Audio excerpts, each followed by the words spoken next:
ಶಾಸಕರು ವೋಟ್ ಹಾಕುವಾಗ ತಪ್ಪಾಗಬಾರದು, ಅದಕ್ಕೆ ಸಿಎಲ್ಪಿ ಸಭೆ ಕರೆದಿದ್ದೀವಿ ಅಂದ್ರು ಸಚಿವ ಸತೀಶ್ ಜಾರಕಿಹೊಳಿ.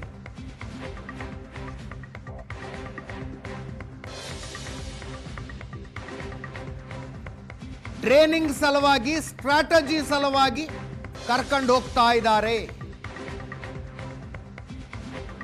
ಕಾಂಗ್ರೆಸ್ ಪಕ್ಷ 5 ಸ್ಥಾನಗಳನ್ನು 100% ಗೆಲ್ಲುತ್ತೆ ಅಂತ.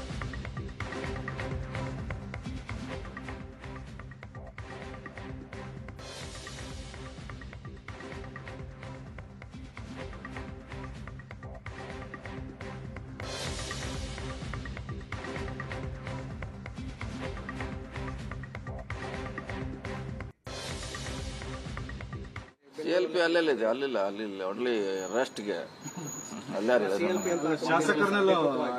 ಶಾಸಕರಿಗೆಲ್ಲ ಕಲಿಸ್ಬೇಕಲ್ಲ, ಯಾರು ಓಟಿ ಇಲ್ಲಿ ಮತ್ತೆ ತಪ್ಪಾರ್ದಲ್ಲ. ಆ ಕಡೆ ಈ ಕಡೆ ಹಾಕಿದ್ರೆ ಮೊದ್ಲೇ 28ಕ್ಕೂ ಅಷ್ಟೇ ಶಾರ್ಟ್ ಇದೆ. ಕರೆಕ್ಟ್ ಆಗಿ ಎಲ್ಲ ಪ್ರಾಕ್ಟೀಸ್ ಮಾಡ್ಬೇಕಲ್ಲ ನಾವೆಲ್ಲ. 1 2 3 4 ಹಿಂಗೆಲ್ಲ ಕರೆಕ್ಟ್ ಆಗಿ ತಪ್ಪಾರ್ದಲ್ಲ. ತಪ್ಪಿರಿ ಮತ್ತೆ ಔಟೇ ಇಲ್ಲ, ಭಯ ಇಲ್ಲ. ಟ್ರೈನಿಂಗ್ ಕೊಡ್ಲಿಕ್ಕೆ ಕರ್ಕೊಂಡು ಹೋಗ್ತಿದ್ದಾರೆ ಅಷ್ಟೇ. ಅಲ್ಲೇನಂತದೇನು ವಿಶೇಷ ಏನಿಲ್ಲ. 2 ಟ್ರೈನಿಂಗ್ ಬೇಕಂತ ರಿಕ್ವೆಸ್ಟ್ ಮಾಡಿದ್ವಿ, ಕರ್ಕೊಂಡು ಹೋಗ್ತಿದ್ದಾರೆ. ಅದೇ ಸ್ಟ್ರಾಟಜಿ ಮಾಡ್ಲಿಕ್ಕೆ ಕರ್ಕೊಂಡು ಹೊಂಟಿದ್ದಾರೆ. ನೋಡ್ಬೇಕು ಏನೇನು ಹೆಂಗ್ ಹೇಳ್ತಾರೆ ಹಂಗ ಓಟ್ ಹಾಕ್ತೀವಿ. ಗೊತ್ತಿಲ್ಲ ಅದು ವರಿಷ್ಠರಿಗೆ ಗೊತ್ತು, ನಮ್ಗೆ ಗೊತ್ತಿಲ್ಲ. ನಾವು 2 ಸೇರ್ತೀವಿ ಅಷ್ಟೇ. ಗೆಲ್ತೀವಿ 100%. 5ಕ್ಕೂ ಗೆಲ್ತೀವಿ. ನೋಡೋಣ. ಇದೆ ಇಲ್ಲ, ಯಾಕೆ ನಮ್ದು ಜಾಸ್ತಿ ಇದೆ ಓಟ್, ಇಲ್ಲ ಅಂತ ಏನಿಲ್ಲ, ಇದೆ.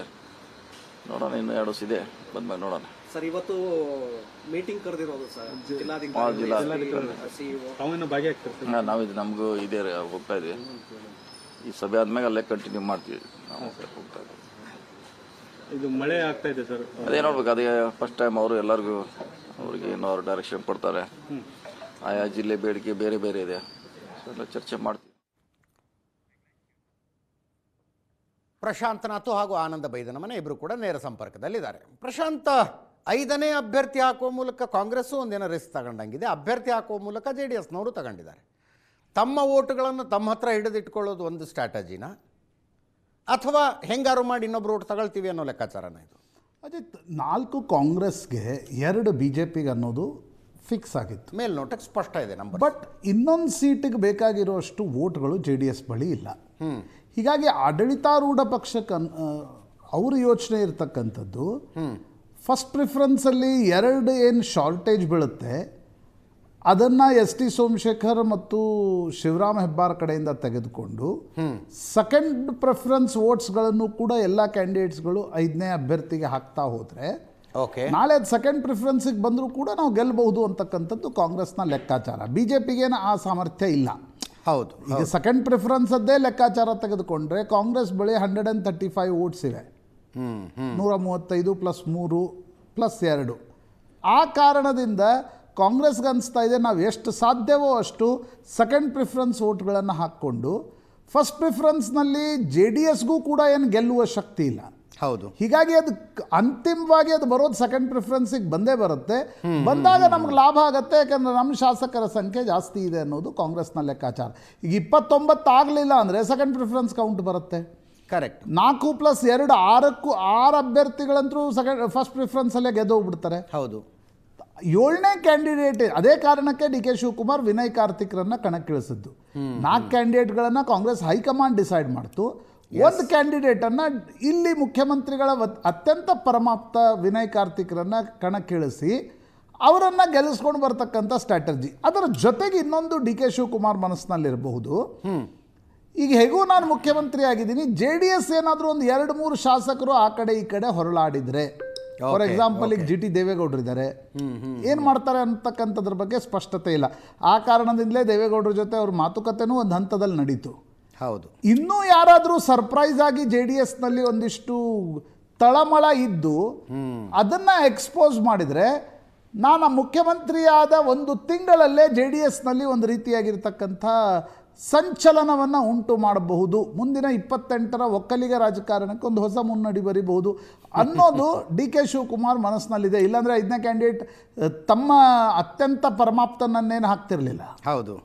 ಜೊತೆಗೆ ಜೆ ಡಿ ಎಸ್ಗೂ ಕೂಡ ಇರುವವರನ್ನು ಉಳಿಸ್ಕೊಂಡ್ರೆ ಸಾಕು ಅಂತಕ್ಕಂಥದ್ದಿದೆ. ಯಾಕಂದರೆ ಆಡಳಿತಾರೂಢ ಪಕ್ಷ ಪೋಚಿಂಗ್ ಮಾಡಲಿಕ್ಕೆ ಹೊರಟಾಗ ವಿಪಕ್ಷ ಇಲ್ಲ, ನಾವು ನಮ್ಮ ಶಾಸಕರನ್ನು ನಮ್ಮ ಬಳಿ ಉಳಿಸ್ಕೊಂಡ್ರೆ ಸಾಕು ಅನ್ನುವ ಕಾರಣಕ್ಕೋಸ್ಕರ ಕ್ಯಾಂಡಿಡೇಟ್ ಗೋವಿಂದರಾಜುವನ್ನು ಜೆ ಡಿ ಎಸ್ ಕ್ಯಾಂಡಿಡೇಟ್ ಹಾಕಿದೆ. BJP 2 ಹೆಚ್ಚುವರಿ ಮತಗಳನ್ನು ಕೊಡ್ತಾ ಇದೆ. ಜೊತೆಗೆ ಯತ್ನಾಳ್ ಮತ್ತು ಜನಾರ್ದನ್ ರೆಡ್ಡಿ ಕೂಡ ಜೆ ಡಿ ಎಸ್ಗೆ ಓಟ್ ಕೊಡ್ತಕ್ಕಂಥದ್ದು ಪಕ್ಕ ಅನ್ಸತ್ತೆ ನನಗೆ. ಯಾಕಂದರೆ ಮೊನ್ನೆ ಯತ್ನಾಳ್ ಕೂಡ ಬಿಡದಿ ಟೌನ್ಶಿಪ್ಗೆ ಹೋಗಿ DK ಶಿವಕುಮಾರ್ ವಿರುದ್ಧ ಗುಟ್ರು ಹಾಕಿದ್ರು. ಅಂದರೆ ಕುಮಾರಸ್ವಾಮಿ ಮತ್ತು ಯತ್ನಾಳ್ ಸೇಮ್ ಪೇಜ್ನಲ್ಲಿ ಇದ್ದಾರೆ. ಓಕೆ, ಅದು ಬಹುಶಃ ಸೆಕೆಂಡ್ ಪ್ರಿಫರೆನ್ಸಿಗೆ ಬರಬಹುದು ಅಂತ ಅನ್ಸುತ್ತೆ. ಕಾಂಗ್ರೆಸ್ಸಿಗೆ ಅಡ್ವಾಂಟೇಜ್ ಜಾಸ್ತಿ, ಬಟ್ ಜೆ ಡಿ ಎಸ್ ಈ ಹಂತದಲ್ಲಿ ತನ್ನ 18 ಮತಗಳನ್ನು ತನ್ನ ಬಳಿಯೇ ಉಳಿಸ್ಕೊಂಡ್ರೆ ಮತ್ತು BJPಯಲ್ಲಿ ST ಸೋಮಶೇಖರ್ ಮತ್ತು ಶಿವರಾಮ್ ಹೆಬ್ಬಾರ್ ಬಿಟ್ಟು ಓಕೆ, ಉಳಿದವರು ಯಾರೂ ಕೂಡ ಯಾವುದೇ ಸರ್ಪ್ರೈಸ್ ಥ್ರೋ ಮಾಡಲಿಲ್ಲ ಅಂದರೆ ಅಷ್ಟರ ಮಟ್ಟಿಗೆ ವಿಪಕ್ಷಗಳು ಕೂಡ ನಿರಾಳರಾಗಿರ್ತವೆ. ಎಸ್ ಆನಂದ್, ಯಾರನ್ನ ಕಾಂಟ್ಯಾಕ್ಟ್ ಮಾಡಿದ್ದಾರೆ ಅನ್ನೋದೇನಾದ್ರು ಚರ್ಚೆ ರಿಪೋರ್ಟರ್ಸ್ ವಲಯದಲ್ಲಿ?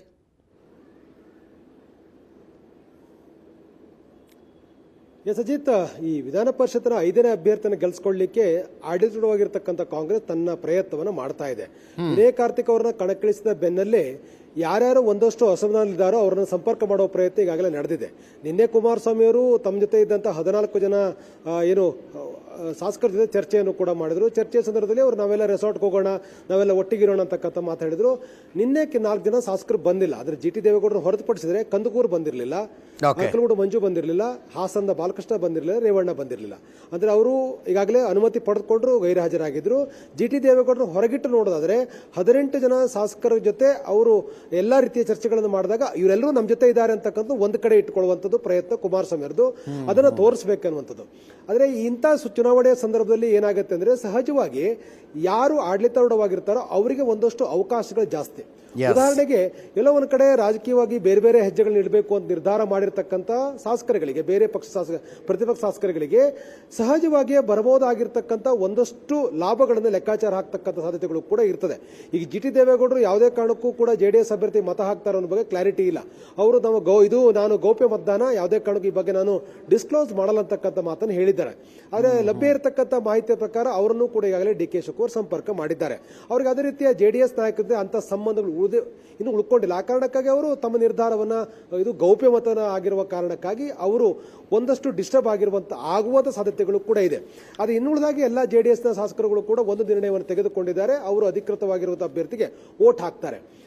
JDS ನ ಕುಮಾರಸ್ವಾಮಿ ಅವರು ಹೇಳ್ತಾ ಇರತಕ್ಕಂಥದ್ದು ಈಗ ನಡೆದಿರ್ತಕ್ಕಂಥ ಒಟ್ಟಾರೆ ವಿದ್ಯಮಾನದಲ್ಲಿ ಒಂದಷ್ಟು ಡಿಸ್ಟರ್ಬ್ ಆಗಿರ್ತಕ್ಕ, ಅಂದ್ರೆ ಸಚಿವ ಸಂಪುಟದಲ್ಲಿ ಸೇರ್ಲಿಕ್ಕೆ ಅವಕಾಶ ಇಲ್ಲದೆ ಇರತಕ್ಕಂಥವ್ರು ಅಥವಾ DK ಶಿವಕುಮಾರ್ ಮುಖ್ಯಮಂತ್ರಿ ಆಗಿರುವ ಕಾರಣಕ್ಕಾಗಿ ರಾಜಕೀಯವಾಗಿ ಭವಿಷ್ಯ ಮಂಕಾಗುವ ಸಾಧ್ಯತೆಗಳು ಇರ್ತಕ್ಕಂಥವ್ರು ಅಥವಾ ಮುಂದಿನ ದಿನಗಳಲ್ಲಿ ಬೇರೆ ಸ್ವರೂಪದ ರಾಜಕಾರಣದಲ್ಲಿ ಹೆಜ್ಜೆ ಇಡತಕ್ಕಂಥ ನಿರ್ಧಾರವನ್ನ ಈಗಾಗಲೇ ಮಾಡಿರ್ತಕ್ಕಂಥವ್ರು ಏನಾದರೂ ಕೂಡ ಡಿಸ್ಟರ್ಬ್ ಮಾಡಿದ್ರೆ ಆದ್ರೆ ಅವರು ನಮಗೆ ವೋಟ್ ಹಾಕಬಹುದು ಅಂತಕ್ಕಂಥ ವಿಶ್ವಾಸದಲ್ಲಿ ಇದ್ದಾರೆ. ಅವರು ಕೂಡ ಆ ರೀತಿಯ ಪ್ರಯತ್ನಗಳನ್ನು ಅವರು ಕೂಡ ನಡೆಸ್ತಾ ಇದ್ದಾರೆ. ಸಚಿವ ಸಂಪುಟದಲ್ಲಿ ಅವಕಾಶ ಇಲ್ಲದೆ ಇರುವ ಕಾರಣಕ್ಕಾಗಿ ಅಥವಾ ಸಿಗೋದೇ ಇಲ್ಲ ಅಂತ ಕನ್ಫರ್ಮ್ ಆದಾಗ ಈ ಒಂದು ಸಂದರ್ಭವನ್ನು ಬಳಕೆ ಮಾಡಿಕೊಂಡು DK ಶಿವಕುಮಾರ್ ಅವರಿಗೆ ಅವರ ಅಧಿಕೃತವಾಗಿರ್ತಕ್ಕಂಥ ಅವರ ಅತ್ಯಂತ ಆತ್ಮೀಯವಾಗಿರ್ತಕ್ಕಂಥ ವಿನಯ್ ಕಾರ್ತಿಕ್ ಅವರ ವಿರುದ್ಧವಾಗಿ ಮತ ಚಲಾಯಿಸಿದ್ದೇ ಆದರೆ ಅದು DK ಶಿವಕುಮಾರ್ ಸೋಲು ಅಂತ ಆಗತ್ತೆ. ಆ ಕಾರಣಕ್ಕಾಗಿ ಈ ರೀತಿಯಾಗಿರ್ತಕ್ಕಂಥ ಒಂದು ಸನ್ನಿವೇಶ ಲಾಭ ಪಡ್ಕೊಳ್ಬೇಕು ಅನ್ನೋದು ಮಾತ್ರ ಕುಮಾರಸ್ವಾಮಿ ಅವರ ಲೆಕ್ಕಾಚಾರ. ಅದು ಈಗ ವರ್ಕೌಟ್ ಆಗ್ತಕ್ಕಂಥ ಸಾಧ್ಯತೆಗಳು ತೀರಾ ಕಡಿಮೆ. ಯಾಕಂದ್ರೆ ಈಗ ಕಾಂಗ್ರೆಸ್ ಕೂಡ ಲೆಕ್ಕಾಚಾರ ಹಾಕ್ತಾ ಇರುತ್ತೆ. ಯಾರ್ಯಾರು ಈ ನಮ್ಮ ಅಧಿಕೃತ ಅಭ್ಯರ್ಥಿಯ ವಿರುದ್ಧ ಮುನಿಸ್ಕೊಂಡಿರ್ಬೋದು ಅಥವಾ ಅವರು ಎಲ್ಲೋ ಒಂದು ಕಡೆ ನೊಂದ್ಕೊಂಡಿರ್ಬೋದು ಅಥವಾ ಬೇರೆ ಬೇರೆ ರಾಜಕೀಯ ಕಾರಣಕ್ಕಾಗಿ ಡಿಸ್ಟರ್ಬ್ ಆಗಿರ್ಬೋದು, ಅವ್ರೇನ್ ಮಾಡ್ತಾರೆ ಅಂದ್ರೆ ಹೈಕಮಾಂಡ್ ಈಗಾಗಲೇ ಹಾಕಿರ್ತಕ್ಕಂಥ 4 ಜನರಿಗೆ ಅವರ ವೋಟನ್ನು ಫಿಕ್ಸ್ ಮಾಡಲಾಗತ್ತೆ.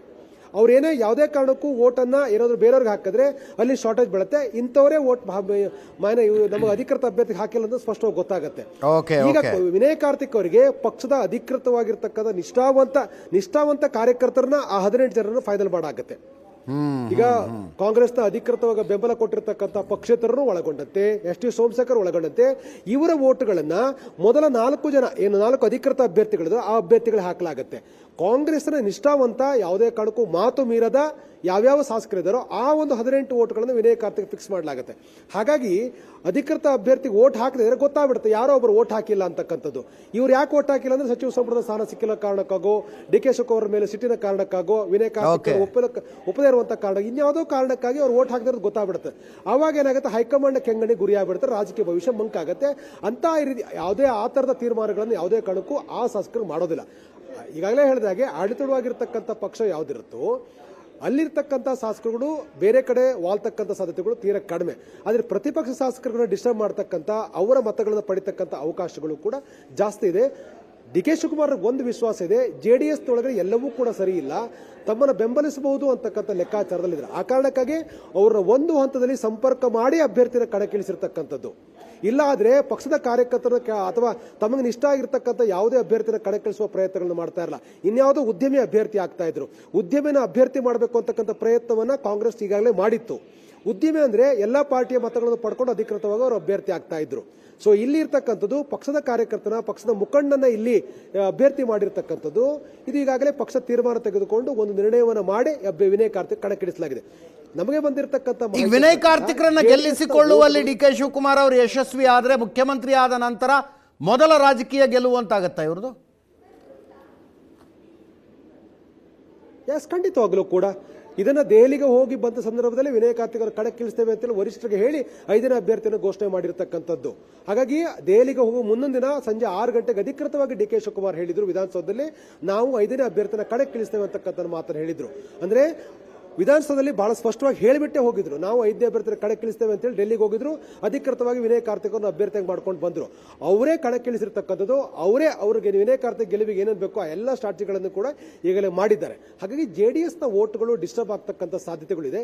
ಇದರ ಹೊರತಾಗಿಯೂ ಕೂಡ 120 ಜನ ಅಂದ್ರೆ ಮೊದಲ 4 ಜನ ಅಭ್ಯರ್ಥಿಗಳಿಗೆ ಮತ ಹಾಕ್ತಕ್ಕಂಥ ಏನ್ ಶಾಸಕರಿದ್ದಾರೆ ಅವರು 2ನೇ ಪ್ರಾಸದ ಮತಗಳನ್ನ ದೊಡ್ಡ ಸಂಖ್ಯೆಯಲ್ಲಿ ವಿನಯ್ ಕಾರ್ತಿಕ್ ಹಾಕುವಂತ ಅವಕಾಶ ಇರುವ ಕಾರಣಕ್ಕಾಗಿ ಸಂಖ್ಯಾಬಲದ ಆಧಾರದಲ್ಲೂ ಕೂಡ ಕಾಂಗ್ರೆಸ್ಗೆ ಗೆಲ್ಲುವ ಅವಕಾಶಗಳು ಜಾಸ್ತಿ ಇದೆ. ಆ ಕಾರಣಕ್ಕಾಗಿ ಇದು JDS ತಮ್ಮ ಶಾಸಕರು ತಮ್ಮೊಟ್ಟಿಗಿದ್ದಾರೆ ಅಂತಕ್ಕಂಥ ಸಂದೇಶ ಕೊಡ್ತಕ್ಕಂಥದ್ದು, ಯಾವುದೇ ಡಿಸ್ಟರ್ಬ್ ಆಗಿಲ್ಲ ಅಂತಕ್ಕಂಥ ಸಂದೇಶ ಕೊಡುವ ನಿಟ್ಟಿನಲ್ಲಿ ಮಾಡಿರತಕ್ಕಂಥ ಸ್ಟ್ರಾಟಜಿ. ಜೊತೆಗೆ ಏನಾದರೂ ಕೂಡ ಸರ್ಕಾರದಲ್ಲಿರ್ತಕ್ಕಂಥ ಶಾಸಕರ ಮನಸ್ಥಿತಿಗಳು ಬದಲಾವಣೆಯಾಗಿ ಯಾವುದೋ ಒಂದು ರಾಜಕೀಯ ನಿರ್ಧಾರ ತೆಗೆದುಕೊಳ್ಳಿಕ್ಕೆ ಹೆಜ್ಜೆ ಇಟ್ಟಿರತಕ್ಕಂಥ ಶಾಸಕ ತಮ್ಮೊಂದಿಗೆ ಬರಬಹುದು ಅಥವಾ ಮೈತ್ರಿ ಪಕ್ಷದ ಕಡೆ ಬರಬಹುದು ಅಂತಕ್ಕಂಥ ಲೆಕ್ಕಾಚಾರದಲ್ಲಿದೆ. ಅದರ ಲಾಭ ಪಡ್ಕೊಳ್ಬೇಕು ಅನ್ನೋ ಉದ್ದೇಶ ಇಟ್ಟುಕೊಂಡು ಮಾತ್ರ ಅವರು ಅಭ್ಯರ್ಥಿ ಹಾಕಿರ್ತಕ್ಕಂಥ. ಆದರೆ ಗೆಲುವು JDSಗೆ ಬಹಳ ಸ್ಪಷ್ಟವಾಗುತ್ತೆ. ಎಷ್ಟು ಮಟ್ಟಿಗೆ ಗೆಲುವು ಆಗ್ಬೋದು, ಗೆಲುವಾಗಲಿಕ್ಕೆ ಇರತಕ್ಕಂಥ ಸವಾಲುಗಳೇನು ಎಲ್ಲದರ ಬಗ್ಗೆನೂ ಕೂಡ ಅರಿವಿದೆ. ಹಾಗಾಗಿ ಈಗ ಮಂಗಳವಾರ ಎಲ್ಲ JDS ಶಾಸಕರನ್ನು ಕೂಡ ರೆಸಾರ್ಟ್ ಕರೆದುಕೊಂಡು ಹೋಗಿ ಅಲ್ಲೇ ಇರಬೇಕು ಅನ್ನೋ ನಿರ್ಧಾರವನ್ನು ನಿನ್ನೆ ನಡೆದಂಥ ಸಭೆಯಲ್ಲೂ ಕೂಡ ತೀರ್ಮಾನ ಮಾಡಲಾಗಿದೆ. ನಮಗೆ ಬರ್ತಿರೋ ಮಾಹಿತಿ ಪ್ರಕಾರ JDS ನ ವೋಟ್ಗಳು ಡಿಸ್ಟರ್ಬ್ ಆಗ್ತಕ್ಕಂಥ ಸಾಧ್ಯತೆಗಳು ಕೂಡ ಹೆಚ್ಚಿದೆ. Ajit. Yes sir, thank you Anand.